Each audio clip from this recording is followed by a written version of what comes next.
Hi, this is Wasabi. Welcome back to the channel. This is a battle on the Pilsen's map tonight, and we're following Toast3dBums from King's Clan in his EBR 90.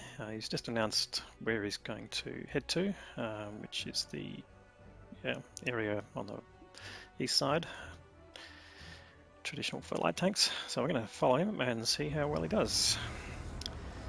So you can see he's got premiums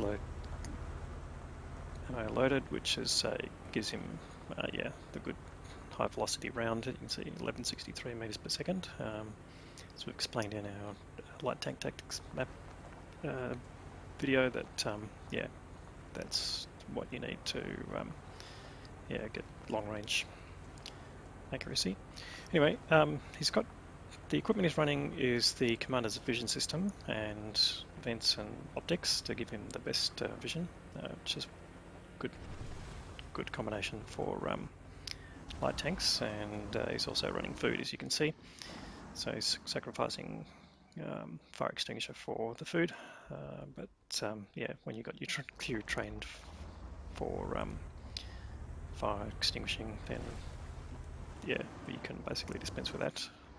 Now he's just pushing forward to this very aggressive position, and he's already spotted the leopard PTA, and just you can see the proximity circle, that sort of white color circle, which is the 50 meter radius, or 50 meter diameter circle, which gives you auto spotting. So he does want them to come into his proximity range to keep him spotted.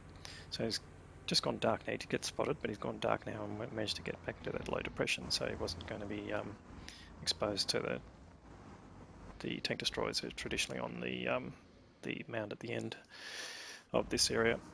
There's UDES 16 there in the middle. He doesn't want to get spotted from that area as well, so he's got to make sure he's got bushes between him and the enemy are pushing forward on this line, so he's just getting pushed into a corner a bit behind this it looked like an excavator or digger, but his CVS is basically allowing him to defeat the camo of the bushes as well as the camo of the tanks. So you can see he's keeping these tanks lit. Once they're lit and they've got 6 seconds, that'll go off, but the indicator goes off in 2 seconds. I'm just using a mod which shows you how long you're lit for, which is 10 seconds. But once they're perma-lit, they don't know that whether they're unspotted or spotted. So he's basically keeping them perma-lit by having the commander vision system. This was introduced in the new equipment system, so works for tanks in tiers 8 to 10 only. So currently he's got 4 or 5 tanks spotted in that area, plus the UDES, and he's just making sure that he keeps them lit. He's getting all the damage, basically. He's already up to 2.5k assisted, plus the shot he put into the leopard at the start, and the WZ-111 for the Tier 9 Chinese heavy tank has just been completely and utterly destroyed. So he's just making sure that if he gets pushed, he's got the ability to do damage. But look, he's just spotted an opportunity there. The UDES is down effectively to a 1 shot, so he's just pulling out of here, aims on the UDES and basically takes him out of the game. So what he's doing now is basically running up and down the railway line. You just take a hit there, which takes away a fair chunk of his health, but what he's done is basically lit all the tanks in that line, and they can't really do a lot. If they shoot back at him, then they light themselves up again, and if they come out of that ditch they're in and try and get over the railway line to him, they're all going to be exposed to the tank destroyers and tanks at the end. So basically they're in a real hot spot now.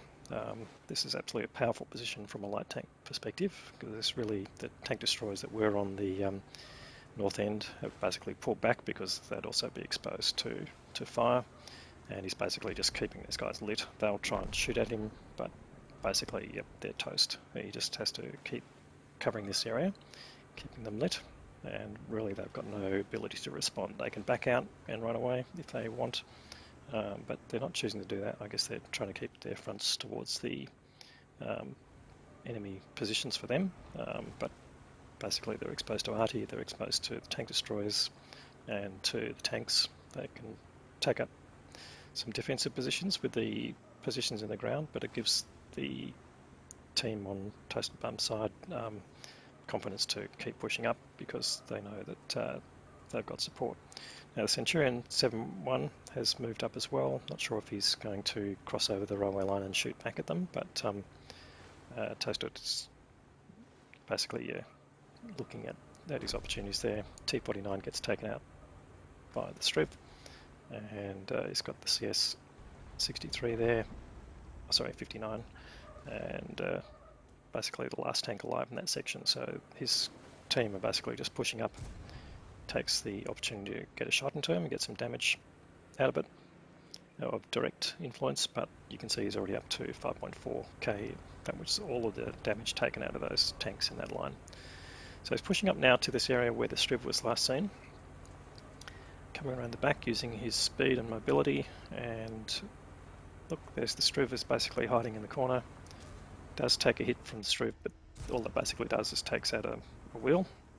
It also takes a big hit from the WTF Panzer IV tank destroyer, but he's still got health left, 159 hit points, and as Stewie JP would say, that's 158 more than he needs. Artie takes a shot at him, but yeah, he's well out of the way by that time that arrives. And he's got his crew repaired and his vehicle, so he's back to full mobility. Strib's basically taking heat now, so he'll come around and take an opportunity to take a shot out of him.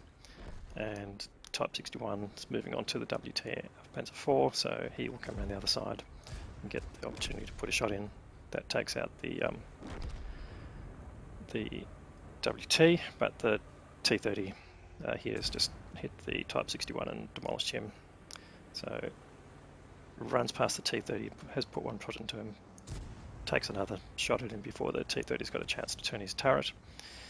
The GW Tiger on the enemy side just takes out a few hit points from him, stuns his crew, takes out his driver, oh sorry, his gunner I should say, actually, not his driver, and looks like Toast3dBums is on the way to try and extract some revenge on that SPG. So he's heading across the map. In fact, there he spots the SPG, puts a shot in which misses, but gets taken out by the Centurion. And he's just done a bit of damage to himself by colliding with the drain there, which is probably not good. Lights up the ML2. See if he can get some damage out of it, but the Charford UF4 on his team takes out the ML2, and now he's hunting the remaining tanks to see whether he can get any more damage. So showing 5.9k assisted here, and he's done 1.5 of his own, a bit of torturous driving there, well done Toast3d, and he gets one shot into the T30, and the T30 blows up. So let's see what his results look like at the end, but an excellent result there. So let's take a look at the results. You got a well-deserved Ace Tanker badge for that wonderful light tank play. Got the Patrol Duty Medal for getting at least 6 enemy tanks damaged as a result of his spotting. He got 1 kill as part of that. 96k credits were generated, but we'll see at the end how much actual money he made or lost. He ended up with 1291 experience, finished well on top of the experience tree as far as his own team concerned, and of course the enemy team, no one really came close. But of the total damage done, he did 1776, but really the story is the assisted damage he did was 6.895, so a total of just under 8.7k combined, which is fantastic. And he did lose a little bit of money paying for his consumables and his premium ammo, but he did have some reserves running. Anyway, well done. Comments below, and thanks for watching.